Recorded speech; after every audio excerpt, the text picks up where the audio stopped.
82% जियो Hotstar पे marital rape पे चिरैया नाम की एक 6 एपिसोड्स की एक वेब सीरीज आई है, जिसके एंड में एक स्टैटिक्स फ्लैश होता है। 82% married women face sexual violence from their husbands.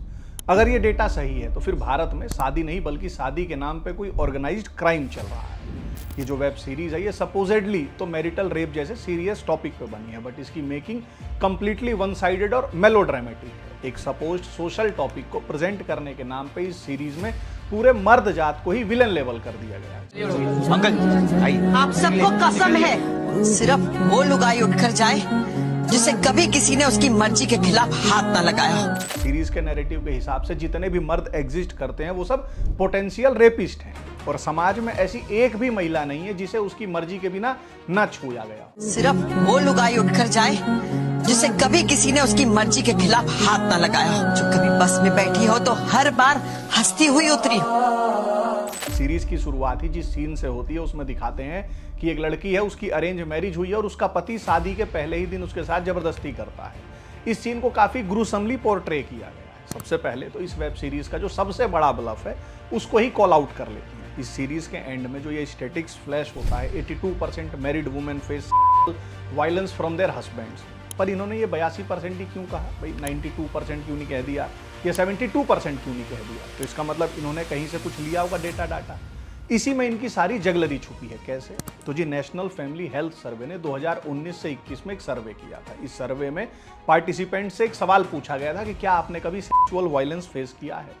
100 में से 5.4% महिलाओं का कहना था हाँ। अब उन 5.4% जो वुमेन थी, जब उनसे पूछा गया कि भाई उस सेक्सुअल वायलेंस का परपिट्रेटर कौन था, तो उन 5.4% महिलाओं का कहना था कि उनके हस्बैंड। यानी 82% किसका?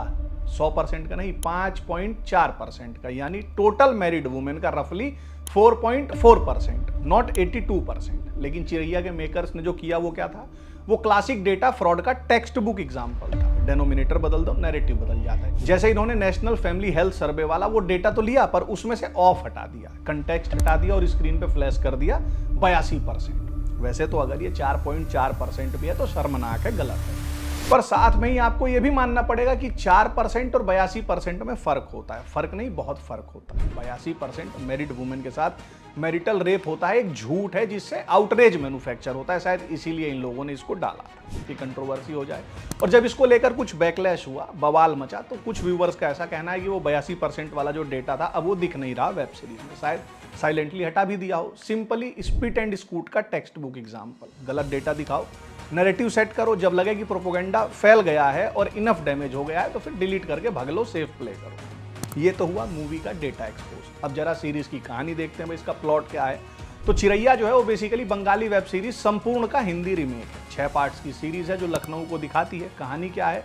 बहू का पति रेपिस्ट है, ससुर जो है वो पैट्रियार्की का ब्रांड एम्बेसडर, और घर के जो बाकी मर्द हैं वो या तो इस रेप और पैट्रियार्की में कंप्लिसिट है या साइलेंट है। और पूरी सीरीज में एक भी मेल कैरेक्टर जिसके पास स्पाइन और मोरालिटी दोनों हो, उसकी संख्या कितनी है? 0। जी, ये फिल्म मेकिंग नहीं है, ये प्रोपोगेंडा मेकिंग है। In fact vulgar propaganda making. ये सब सबकॉन्शियस क्यूज हैं। हर बार जब स्क्रीन पर मर्द दिखाई देता है तो नेगेटिव कोनोटेशन जो है वो ऑलरेडी प्लांटेड है। अब इसको एक और एंगल से देखते हैं। वही जो NFHS 5 का डेटा है, वही सर्वे, उसी सर्वे में एक और स्टैटिक्स है कि जो चिरैया के मेकर्स ने कन्वीनियंटली स्क्रीन पर फ्लैश नहीं किया। क्या है वो डेटा? उसी सर्वे की फाइंडिंग्स है कि 82% मैरिड वुमेन अपने हस्बैंड को सेक्स के लिए कंफर्टेबली नो बोल सकती। आयरनी देख रहे हो? 82% का फिगर दोनों जगह है। एक मैनिपुलेटेड है, एक ऑथेंटिक है। चिरैया वालों ने मैनिपुलेटेड वाला डेटा दिखाया, असली वाला छुपाया। भाई अगर 82% महिलाएं कंफर्टेबली रिफ्यूज कर सकती हैं तो चिरैया का सारा प्रीमाइस ही कोलैप्स कर जाता है कि भाई इंडियन मैरिज में कंसेंट का कॉन्सेप्ट एग्जिस्ट नहीं करता। जबकि हकीकत क्या बता रही है? हकीकत में कंसेंट का कॉन्सेप्ट एग्जिस्ट करता है। डेटा कहता है, गवर्नमेंट का डेटा कहता है, सेम सर्वे का डेटा कहता है। पर इससे मैरिटल रेप वाला शायद प्रोपोगेंडा नहीं चलता ना, इसलिए ये इन लोगों ने नहीं बनाया। खैर, अच्छा, जो चिरैया है उसका क्लाइमैक्स क्या है? दिव्या दत्ता एक माइक ड्रॉप मोनोलॉग देती है, वुमेन स्लो मोशन में वर्कआउट करती हैं, ड्रामेटिक म्यूजिक बजता है और फ्लैश होता है, क्रेडिट्स आते हैं और लिखा हुआ आता है बस सिस्टम नहीं बदला, कोई अरेस्ट नहीं हुआ, कोई लॉ इन्वोक नहीं हुआ, कोई FIR नहीं हुई। अब ये भी प्रॉब्लमेटिक है। चिरैया सजेस्ट कर रही है कि पूरा सिस्टम जो है वो मर्दों के फेवर में है, महिलाओं के पास कोई लीगल प्रोटेक्शन ही नहीं है, इसलिए इनके पास वॉकआउट करने के अलावा कोई ऑप्शन नहीं बचता। जबकि ये झूठ नहीं है, सफेद झूठ है। क्यों? इंडियन पिनल कोड में महिलाओं को फिजिकल, सेक्सुअल, इमोशनल और इकोनॉमिकल बेसिकली हर प्रकार के अब्यूज से बचाने को कानून बनाए गए हैं। और ये लॉस इतने स्ट्रांग हैं कि अगर कोई महिला चाह दे, मूड बना ले, तो इन सेक्शंस में कंप्लेंट मात्र कर दे तो केवल एक्यूज्ड ही नहीं बल्कि उसका पूरा खानदान नामजद हो सकता है। लड़के की माँ, बाप, भाई, बहन, रिश्तेदार, मतलब जो बुआ वहां नहीं थी वो भी। और फिर इन सब का जेल में चक्की पीसिंग एंड पीसिंग भी हो जाता है। और यहीं पे चिरैया की सबसे बड़ी हिपोक्रेसी है। शो कहता है सिस्टम वुमेन के खिलाफ है, जबकि हकीकत यह है कि सिस्टम में लॉज महिलाओं की तरफ इतने बायस्ड हैं कि उनका मिसयूज अब एक डॉक्यूमेंटेड नेशनल क्राइसिस बन चुका है। एनसीआरबी यानी नेशनल क्राइम रिकॉर्ड ब्यूरो के डेटा के अनुसार हर साल सेक्शन 498A के अंतर्गत फाइल हुए कुल केसेस में से 40,000 केसेस ऐसे हैं जो जांच में फर्जी पाए जाते हैं। मतलब एक तरफ जहां चिरैया कह रही है कि वुमेन के पास प्रोटेक्शन नहीं है, वहीं दूसरी तरफ रियलिटी है कि सेम लॉज का मिसयूज इतना हो रहा है कि लाखों लोगों की जिंदगी तबाह हो रही है। अतुल सुभाष का नाम याद है आपको? एजुकेटेड इंजीनियर, वर्किंग प्रोफेशनल था, बढ़िया कमा रहा था, टैक्स दे रहा था। एक फर्जी केस के चक्कर में उसकी वाइफ ने उसको इतना हैरास किया और साथ में जो वो महिला जज थी कि उस बेचारे के सामने आत्महत्या करना ही एकमात्र ऑप्शन बचा और उसने एक दिन फाइनली सुसाइड कर लिया। 24 पन्नों का सुसाइड नोट लिख के गया था, वीडियो में भी रिकॉर्ड करके गया था, हर डिटेल डॉक्यूमेंटेड थी। पर हुआ क्या? उस जज का या इसकी वाइफ का, दोनों आज की डेट में मौज में हैं। और ये केवल एक अतुल सुभाष की कहानी नहीं है, हर साल सैकड़ों हजारों पुरुषों की कहानी है। पर ये किसी भी वेब सीरीज का सब्जेक्ट नहीं बनेगा। इनफैक्ट चिरैया सीरीज में थ्रू आउट द सीरीज ऐसे ट्रबलसम लॉस के इन डेंजरसली डार्क एस्पेक्ट्स के बारे में कोई बात नहीं की गई है। पर फिर ये बात भी क्यों की जाएगी? क्योंकि ये सीरीज तो बनाई ही लिबरल सूडो फेमिनिस्ट्स, वोक महिलाओं को वन साइडेडली अपीज करने के लिए, है ना। उन जैसे वो आजकल बता रहे हैं ना कि चैट जीपीटी अगर आप गलत भी हो तो आपके उन्हीं गलत बिलीव्स को और फोर्टिफाई करता है। तो ये जो सीरीज है ये भी वही कर रही है, जिसमें एक लिबरल कैरेक्टर है जो कि कंसेंट और लिबर्टी की बात करती है और उसके साथ मैरिटल रेप हो जाता है और फिर इसी प्रोटेक्स्ट में वो पूरा समाज बदलने के लिए निकल जाती है। कौन सा समाज? जहां पे ऑलरेडी 82% महिलाएं अपने पति को सेक्स के लिए मना करने में वेल कैपेबल हैं, जहां हरासमेंट करने में पुरुषों को पनिश करने के लिए ऑलरेडी बहुत सारे कड़े लॉज एग्जिस्ट करते हैं, जिनके थ्रू आदमी को इंस्टेंटली ऐसे केस के लिए पनिश किया जा सकता है। और इनफैक्ट इन लॉज के प्रोटेक्स्ट में कई सारी महिलाएं पुरुषों को लीगली टेरराइज भी करती हैं। और जो कोई आदमी इन सबसे तंग आके आत्महत्या कर लेता है तो भी ये फेमिनाजीज उस आदमी के लिए सिंपैथाइज करने के बजाय उल्टा उस आदमी को ही ब्लेम करती है। पर वहीं दूसरी तरफ इन फेमिनाजीज को कोरियन आदमियों के साथ हुकअप करना वुमेन एम्पावरमेंट लगता है। इनके हिसाब से तो पब्लिक प्लेस में इनडिसेंसी और प्रोफेनिटी जो है वो भी चॉइस ऑफ क्लोथिंग के अंडर फॉल करती है। इंस्टाग्राम पे सेमी पॉर्न टाइप्स रील बनाना और मुजरा करना भी इनके हिसाब से वुमेन एम्पावरमेंट का सिंबल है। इवन एक्स्ट्रा मैरिटल अफेयर रखना भी वुमेन चॉइस है। My choice to love temporarily.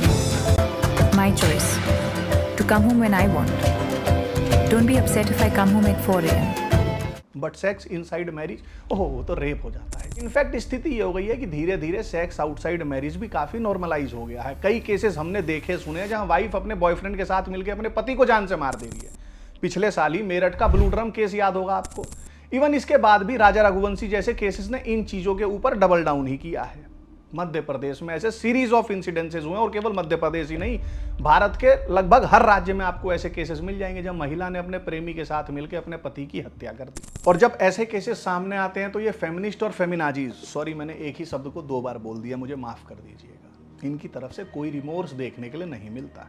और भाई साहब, we the people of India में तो ऐसे ऐसे चुटकुले भरे पड़े हैं ना कि मतलब मैं क्या बताऊं। कुछ लोगों ने इन इंसिडेंट्स को एक डम्ब ट्रेंड में कन्वर्ट कर दिया। लोग शादी में एज अ गिफ्ट नीले ड्रम्स गिफ्ट कर रहे हैं। इनफैक्ट कई केस में तो फेमिनिस्ट्स खुलेआम ऐसे केसेस को एज एन एग्जाम्पल यूज करके अपने पति को फिजिकली असॉल्ट करती दिखाई देती हैं। इवन एक्स्ट्रा मैरिटल अफेयर में खुद पकड़े जाने के बाद भी आदमी को ही असॉल्ट करने लगती हैं। নিজের মান সম্মান নেই বলে ভাবিস কি আমার কোনো মান সম্মান নেই?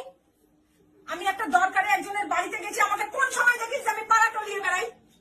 আমি একটা দরকারে গেছি, ওখানে যে তুই শুরু করে দিয়েছিস। इन सब का नतीजा क्या निकल रहा है?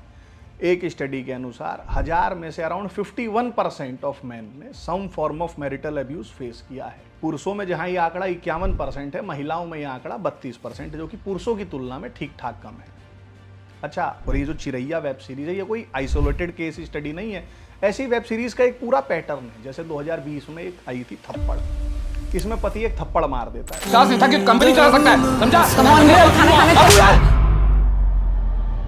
तुरंत उसे गलती का एहसास होता है, वो बेचारा माफी मांगने लगता है। पर इसका सॉल्यूशन क्या दिखाया गया है उसमें? सीधा डाइवोर्स। कोई बातचीत नहीं, कोई काउंसलिंग नहीं, कोई फैमिली मेंबर्स का इंटरवेंशन नहीं। मैसेज क्या है मूवी का? Marriage is disposable. ये मैसेज दिखाने का लाभ 7 फिल्म फेयर अवार्ड्स मिले मूवी को। ऐसे ही 2022 में डार्लिंग नाम से नेटफ्लिक्स पे एक मूवी आई थी। इसमें हस्बैंड को एब्यूजिव दिखाया गया है। सीरियस इशू है, पर इसका सॉल्यूशन क्या है? वाइफ और उसकी माँ मिलकर हस्बैंड को किडनैप करती हैं, टॉर्चर करती हैं, और ये सब डार्क कॉमेडी है। देखोगे तो हंसी आएगी, लोग हंसते भी हैं। बस अगर इस मूवी में जेंडर्स रिवर्स हो जाते तो फिर किसी को कॉमेडी नहीं लगती, किसी को हंसी नहीं आती। मिसोजिनिस्टिक क्राइम थ्रिलर कहलाती फिर ये। खैर, इस मूवी का क्या रहा? 5 फिल्म फेयर OTT अवार्ड्स। ऐसे ही नेटफ्लिक्स पे 2020 में बुलबुल नाम की एक सीरीज आई थी। इसमें भी हस्बैंड को मॉन्स्टर दिखाया गया और वाइफ को सुपरनैचुरल एवेंजर। और इस वायलेंस को ग्लोरीफाई करने के लिए हिंदू देवी की इमेजरी यूज की गई। Result critical darling, feminist masterpiece declare कर दी गई। ऐसे ही 2023-24 के मेड इन हेवन का सीजन 2 आया था। हर एपिसोड में शादी एक समस्या है, एक भी एपिसोड में शादी को ऐसा सॉल्यूशन नहीं दिखाया गया। हर दूल्हा जो है वो या तो क्लोजेटेड है, यानी अपने डार्क सीक्रेट छुपा रहा है, या एब्यूजर है, या फ्रॉड है। रिजल्ट मल्टीपल सीजन्स ग्रीनलिट हो गए। चिरैया को भी कल को अगर 2, 5, 7 अवार्ड मिल जाए तो सरप्राइज होने की बात नहीं है। आप एक पैटर्न देखिए, इनका मोडस ऑपरेंडी समझिए। हस्बैंड मॉन्स्टर अवार्ड दे दो, मैरिज प्रिजन अवार्ड दे दो, वॉकआउट हीरोइज्म अवार्ड दे दो, family villain green light for season 2 है। मतलब ये क्या मैसेज दे रहे हैं क्रिएटर्स को? सिंपल, परिवार तोड़ो अवार्ड्स जीतो। और जनता को क्या मैसेज कन्वे हो रहा है इन सब वेब सीरीज और मूवीज से? शादी एक ट्रैप है, मर्द एक थ्रेट है, ईविल, और अकेले रहना रियल वुमेन एम्पावरमेंट है। और इससे पहले कि कोई आके बोल दे कि अरे यार फिल्मों को इतना सीरियसली कौन लेता है, फिल्मों से होता क्या है, मतलब, तो आपकी जानकारी के लिए बता दूं माय डियर, इंडिया के ओवरऑल डाइवर्स रेट बेशक दुनिया भर के कंपैरिजन में अभी कम हो, पर अर्बन इंडिया में डाइवोर्स का डेटा पता है आपको? दिल्ली, मुंबई, बेंगलोर, चेन्नई जैसे बड़े शहरों में 30% से ज़्यादा शादियां अब डाइवोर्स में एंड हो रही हैं। लास्ट डिकेड में अर्बन डाइवर्स रेट 30 से 40% तक बढ़े हैं। Urbanisation, OTT, story telling and social media discourse are reframing divorce from taboo to personal choice. ये मैं नहीं कह रहा, ये एकेडमिक रिसर्च पेपर्स कह रहे हैं, पीयर रिव्यूड पेपर्स में ऐसा लिखा है। अच्छा, मैं ये नहीं कह रहा कि भाई लोग बाग जो है वो चिरैया देखेंगे और उसके बाद जाके डाइवोर्स फाइल कर देंगे, नहीं भाई। लेकिन जब आप कंसिस्टेंटली हर प्लेटफॉर्म पे हर क्वार्टर में फैमिली को विलन दिखाओगे तो एक पूरी जनरेशन का फ्रेमिंग ही शिफ्ट हो जाएगा। उनके लिए शब्दों के अर्थ बदल जाएंगे, मायने बदल जाएंगे। मैरिज उनके लिए अब कमिटमेंट नहीं रहेगी बल्कि कॉन्ट्रैक्ट बन जाएगी। हस्बैंड जो है वो पार्टनर के बदले पोटेंशियल थ्रेट बन जाएगा। डाइवोर्स जो है वो लास्ट रिसोर्ट नहीं, फर्स्ट ऑप्शन बन जाएगा। अच्छा, जिस प्रकार से इन सब वेब सीरीज में एक तरफा पुरुषों को ही इविल साबित करने के लिए विलिफाई किया जा रहा है, और साथ में जो ये वुमेन एम्पावरमेंट के नाम पे जो ये लॉज बने हैं जिनका धड़ल्ले से मिसयूज हो रहा है, इन सब का नतीजा क्या निकल रहा है? इन सब का नतीजा ये हो रहा है कि अब जो लड़के हैं वो भी शादी का नाम सुनकर डरने लगे हैं, और लड़कियों को हर हस्बैंड में एक पोटेंशियल क्रिमिनल दिखने लगा है। और इससे लड़का लड़की जो है उनका जीवन तो चौपट हो ही रहा है, फैमिली एज एन इंस्टीट्यूशन भी डिस्ट्रॉय हो रहा है। अच्छा, इन सब में महिलाओं को पुरुषों से भी अधिक सतर्क रहने की आवश्यकता है, क्योंकि मेरा ऐसा मानना है कि फेमिनिज्म के सबसे बड़े बेनिफिशियरी जो हैं वो मेन ही हैं। फेमिनिज्म ने जितना नुकसान महिलाओं का किया है और पुरुषों का जितना फायदा किया, उसकी कैलकुलेशन भी पॉसिबल नहीं है। आप लोगों के साथ एक प्रैंक हो रहा है, कभी समय मिले तो इस पर सोचिएगा। और जानते हैं इन सबसे फायदा किसका हो रहा है? बाजार का। भाई पति पत्नी एक साथ रहेंगे, एक परिवार में रहेंगे तो एक फ्रिज बिकेगा, एक वॉशिंग मशीन बिकेगी, हर चीज एक बिकेगी। पर डाइवोर्स हो जाएगा तो दोनों अलग रहेंगे, तो अब हर सामान दो चाहिए होगा। 2 वॉशिंग मशीन खरीदे जाएंगे, 2 fridge, 2 AC, 2 gas, 2 TV, ETC। दूसरा, इन परिवारों के टूटने का फायदा उन प्लेटफॉर्म्स को भी हो रहा है जिन्होंने 6 पार्ट की सीरीज बना के आपको कन्विंस कर दिया कि शादी एक ट्रैप है, और अकेले हो तो भाई टाइम पास करने के लिए हमारे नेक्स्ट शो का सब्सक्रिप्शन ले लो और चिल करो। इस एस्पेक्ट पे मैं फिर कभी डिटेल में बात करूंगा। तब तक आप लोग एक बार सोचें।